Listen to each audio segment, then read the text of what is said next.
Welcome back to my channel. ಹೇಗಿದ್ದೀರಾ ಎಲ್ಲ? ನೀವೆಲ್ಲ ಚೆನ್ನಾಗಿದ್ದೀರಾ ಅಂತ ಅಂದ್ಕೊಂಡಿದ್ದೀನಿ.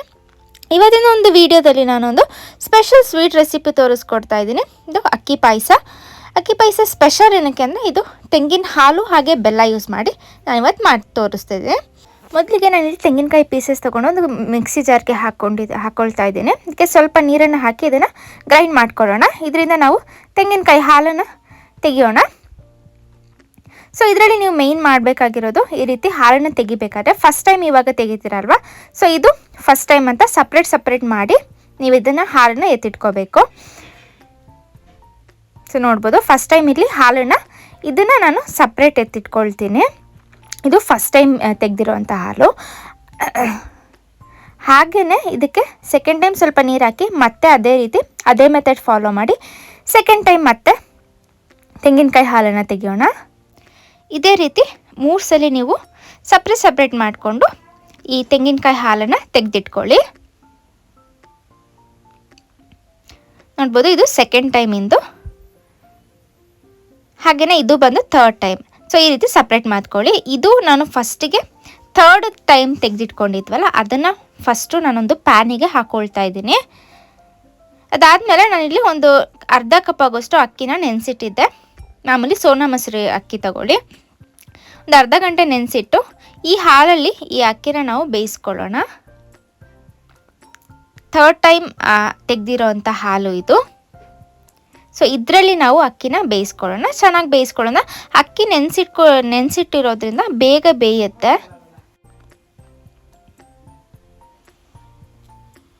ಒಂದು 15 ಮಿನಿಟ್ಸಲ್ಲೇ ನಮಗೆ ಇಲ್ಲಿ ಅಕ್ಕಿ ಚೆನ್ನಾಗಿ ಬೇಯುತ್ತೆ. ಸೊ ಬೇಗ ಸ್ವಲ್ಪ ಕ್ಲೋಸ್ ಮಾಡಿಬಿಟ್ಟು ಬೇಯಿಸ್ಕೊಳ್ಳಿ.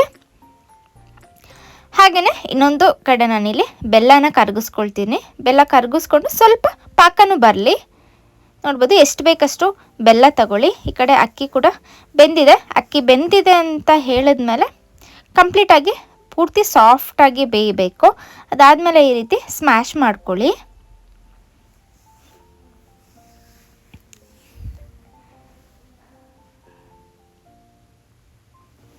ಸೊ ಚೆನ್ನಾಗಿ ಸ್ಮ್ಯಾಶ್ ಮಾಡ್ಕೊಳ್ಳಿ. ಅದಾದಮೇಲೆ ಸೆಕೆಂಡ್ ಟೈಮ್ ತೆಗೆದಿರೋಂಥ ಹಾಲನ್ನು ಹಾಕ್ಕೊಳ್ತಾ ಇದ್ದೀನಿ. ಸೊ ಅದರಲ್ಲಿ ಸ್ವಲ್ಪ ಹೊತ್ತು ಬೇಯಲಿ. ಸೊ ಈ ರೀತಿ ಮಾಡೋದ್ರಿಂದ ನಮಗೆ ಏನು ಅದರ ಥಿಕ್ನೆಸ್ ಏನಾಗಿರುತ್ತೆ ಚೆನ್ನಾಗಿ ಬರುತ್ತೆ.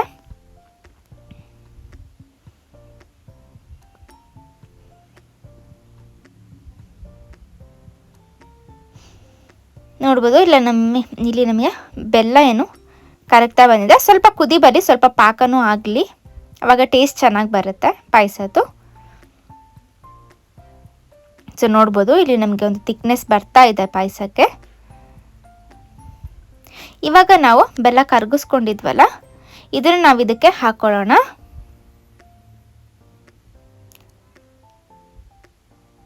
ಅಗೇನ್ ಇದರಲ್ಲಿ ಒಂದು 5 ಮಿನಿಟ್ಸ್ ನೀವು ಇದನ್ನು ಕುಕ್ ಮಾಡ್ಕೊಳ್ಳಿ.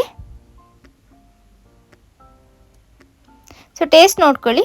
ಸ್ವೀಟ್ ಬೇಕು ಅಂದರೆ ಇನ್ನೂ ಸ್ವಲ್ಪ ಹಾಕ್ಕೊಳ್ಳಿ.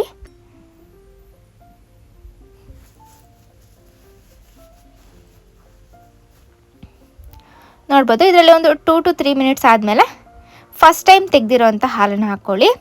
ಸೊ ಫಸ್ಟ್ ಟೈಮ್ ಒಂದು ಕ್ರೀಮಿ ಥರ ಏನು ನಾವು ಹಾಲಲ್ಲಿ ಬಂದಿರುತ್ತೆ. ಸೊ ಅದು ಹಾಕಿದ್ಮೇಲೆ ಅದಕ್ಕೆ ಒಂದು ಕಲರ್ ಆಗಿರ್ಬೋದು, ಒಂದು ರಿಚ್ ಟೆಕ್ಸ್ಚರ್ ಬರುತ್ತೆ.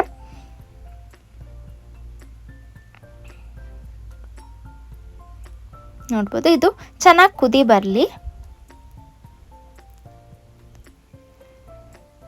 ಇಲ್ಲಿ ನಾನು ಒಂದು ಏಲಕ್ಕಿನ ಸ್ವಲ್ಪ ಜಜ್ಜಿಬಿಟ್ಟು ಹಾಕ್ಕೊಳ್ತಾ ಇದ್ದೀನಿ. ನೀವು ಬೇಕಾದ್ರೆ ಏಲಕ್ಕಿ ಪುಡಿ ಕೂಡ ಹಾಕ್ಕೊಳ್ಬೋದು. ಅಗೇನ್ ಇದು ಒಂದು ನಿಮಗೆ ನೋಡ್ಕೊಳ್ಳಿ ಯಾವ ರೀತಿ ಒಂದು ಗಟ್ಟಿಯಾಗಿ ಬೇಕು ಅಥವಾ ಸ್ವಲ್ಪ ತೆಳುವಾಗಿ ಇರಲಿ ಅಂದರೆ ನೀವು ಸ್ಟವ್ ಆಫ್ ಮಾಡ್ಕೊಳ್ಳಿ. ಕೊನೆಯದಾಗಿ ಸ್ವಲ್ಪ ಡ್ರೈ ಫ್ರೂಟ್ಸ್ನ ನಾನು ತುಪ್ಪದಲ್ಲಿ ಫ್ರೈ ಮಾಡಿ ಹಾಕ್ಕೊಳ್ತಾ ಇದ್ದೀನಿ. ಸ್ವಲ್ಪ ಇನ್ನೂ ಗಟ್ಟಿ ಬೇಕು ಅಂದರೆ ಸ್ವಲ್ಪ ಕುದಿಸ್ಕೊಳ್ಳಿ. ಸೊ ಅದಕ್ಕೆ ಅಗೇನ್ ತಣ್ಣಗಾದ್ಮೇಲೆ ಗಟ್ಟಿಯಾಗುತ್ತೆ. ಮೇಲೆ ಸ್ವಲ್ಪ ಒಂದು 2 ಟೀ ಸ್ಪೂನಷ್ಟು ತುಪ್ಪ ಹಾಕ್ಕೊಳ್ತಿದ್ದೀನಿ. ಸೊ ತುಪ್ಪ ಏನು ಹಾಕಲೇಬೇಕು ಅಂತ ಏನಿಲ್ಲ, ಹಾಕಿದ್ರೆ ಒಂದು ಒಳ್ಳೆ ಫ್ಲೇವರ್ ಕೊಡುತ್ತೆ.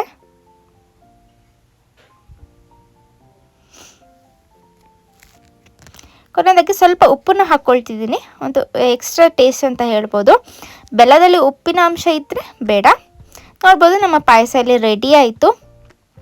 ನಿಮಗೆ ಇನ್ನೂ ಗಟ್ಟಿ ಬೇಕು ಅಂದರೆ ಗಟ್ಟಿ ಮಾಡ್ಕೊಳ್ಳಿ, ಇಲ್ಲ ತೆಳು ಬೇಕು ಅಂದರೆ ತೆಳು, ನಿಮಗೆ ಯಾವ ರೀತಿ ಬೇಕೋ ಆ ರೀತಿ ಮಾಡ್ಕೋಬೋದು. ಸೊ ನೋಡಿದ್ರಲ್ಲ ಇವತ್ತಿನ ರೆಸಿಪಿ, ನಿಮಗೆ ಎಲ್ರಿಗೂ ಇಷ್ಟ ಆಯಿತು ಅಂತ ಅಂದ್ಕೊಳ್ತೀನಿ. ಹೀಗೆ ಸಪೋರ್ಟ್ ಮಾಡ್ತಾಯಿರಿ. Thank you for watching.